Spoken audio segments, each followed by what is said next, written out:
ലോകത്തിലെ തന്നെ ഏറ്റവും നിർണായകമായ എണ്ണ വിതരണ പാതകളിലൊന്നായ ഹോർമുസ് കടലിടുക്ക് വീണ്ടും കടുത്ത ആഗോള ആശങ്കയുടെ കേന്ദ്രമായി മാറുകയാണ്. അമേരിക്കയുടെ ഉപരോധ നീക്കങ്ങളെയും സാമ്പത്തിക യുദ്ധമായി പ്രഖ്യാപിച്ച ഇറാൻ ഇതിനെതിരെ ശക്തമായ തിരിച്ചടി നൽകുമെന്ന് അറിയിച്ചതോടെയാണ് പേർഷ്യൻ ഗൾഫ് മേഖലയിൽ വീണ്ടും യുദ്ധഭീതി നിഴലിക്കുന്നത്. ഇറാന്റെ supreme national security council secretary Mohsen റസായിയുടെ വാക്കുകൾ വൻ ശക്തി രാജ്യങ്ങളെ പോലും പ്രതിരോധത്തിലാക്കുന്നതാണ്. പേർഷ്യൻ ഗൾഫിലൂടെയുള്ള എണ്ണ ഗതാഗതം പൂർണ്ണമായി തടയാനും കടലിടുക്കിന്റെ നിയന്ത്രണം ഏറ്റെടുക്കാനും ഇറാൻ മുൻപത്തേക്കാൾ ശേഷിയുണ്ടെന്ന പ്രഖ്യാപനം കേവലം വാക്കുകളിൽ ഒതുങ്ങുന്നതല്ലെന്ന ഭയം അന്താരാഷ്ട്ര തലത്തിൽ ശക്തമാണ്.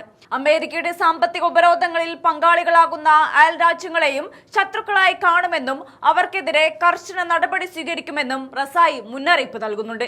ഇത് ഗൾഫ് രാജ്യങ്ങളെ വലിയൊരു നയതന്ത്ര പ്രതിസന്ധിയിലേക്കാണ് തള്ളിവിടുന്നത്.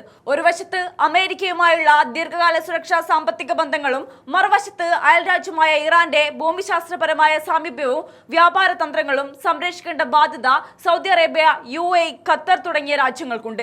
ഈ സമ്മർദ്ദ തന്ത്രത്തിൽ പങ്കാളികളാകുന്നവരെ ആദ്യം ചർച്ചയിലൂടെ പിന്തിരിപ്പിക്കാൻ ശ്രമിക്കുമെന്നും അത് പരാജയപ്പെട്ടാൽ സൈനിക അല്ലെങ്കിൽ സാമ്പത്തിക നടപടികളിലേക്ക് കടക്കുമെന്നും ഇറാൻ വ്യക്തമാക്കി കഴിഞ്ഞു.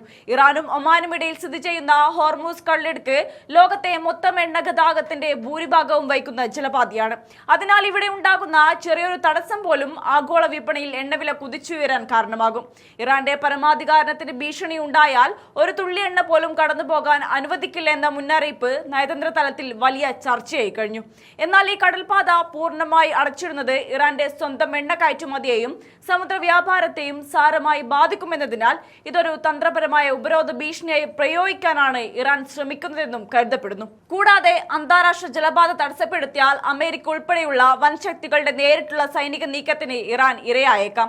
ഇറാൻ ഒരു യുദ്ധം ആഗ്രഹിക്കുന്നില്ലെങ്കിലും എന്നാൽ ശത്രുക്കൾക്ക് മുന്നിൽ കീഴടങ്ങാൻ തയ്യാറില്ലെന്നുമാണ് റസായി വ്യക്തമാക്കുന്നത്. പ്രതിരോധവും അതേസമയം ആവശ്യമെങ്കിൽ അതിശക്തമായ ആക്രമണവും എന്ന നയമാണ് ഇറാൻ ഇപ്പോൾ സ്വീകരിച്ചിരിക്കുന്നത്. മുൻകാല സൈനിക സംഭവ വികാസങ്ങളിൽ നിന്ന് തങ്ങൾ വലിയ പാഠങ്ങൾ പഠിച്ചിട്ടുണ്ടെന്നും ഭാവിയിലെ പ്രതിരോധ തന്ത്രങ്ങളിലും സാങ്കേതിക വികസനത്തിലും ഇത് കൂടുതൽ കരുത്തോടെ പ്രയോഗിക്കുമെന്നും ഇറാൻ അവകാശപ്പെടുന്നു. മുൻപ് കണ്ട ഇറാനല്ല ഇപ്പോഴത്തേതെന്നും പുതിയ സാങ്കേതിക വിദ്യകളും ആധുനിക ആയുധ ശേഖരവും തങ്ങളുടെ സുരക്ഷാ സംവിധാനങ്ങളിൽ ഉൾപ്പെടുത്തിയിട്ടുണ്ടെന്നും രാജ്യം അവകാശപ്പെടുന്നുണ്ട്. തീർച്ചയായും ഈ മുന്നറിയിപ്പുകളെ വെറും ഒരു ഭീഷണിയായോ അല്ലെങ്കിൽ ഒരു അന്തിമ പോരാട്ട പ്രഖ്യാപനമായോ മാത്രം വ്യാഖ്യാനിക്കാൻ കഴിയില്ല. അമേരിക്കയുടെ കടുത്ത സാമ്പത്തിക ഞെരുക്കലിന് വഴങ്ങില്ലെന്നും സൈനിക സമ്മർദ്ദം വർദ്ധിപ്പിച്ചാൽ പ്രത്യാഘാതം അതിരൂക്ഷമായിരിക്കുമെന്നും വ്യക്തമാക്കുന്ന ഇറാന്റെ തന്ത്രപരമായ നിലപാടാണിത്. നയതന്ത്ര ചർച്ചകൾക്ക് വാതിൽ പൂർണ്ണമായും കൊട്ടിയടച്ചിട്ടില്ല എന്ന സൂചനയും ഇതോടൊപ്പം ഇറാൻ നൽകുന്നുണ്ട്. അമേരിക്ക തങ്ങളുടെ ഉപരോധ നയങ്ങളിൽ അയവ് വരുത്തുമോ അതോ ഇരു രാജ്യങ്ങളും തമ്മിലുള്ള പോര് ഹോർമുസ് കടലിടുക്കിന്റെ നിയന്ത്രണം തകർത്ത് മറ്റൊരു ആഗോള ഊർജ്ജ പ്രതിസന്ധിക്ക് വഴിവെക്കുമോ എന്നാണ് ലോകം ഇപ്പോൾ ഉറ്റുനോക്കുന്നത്.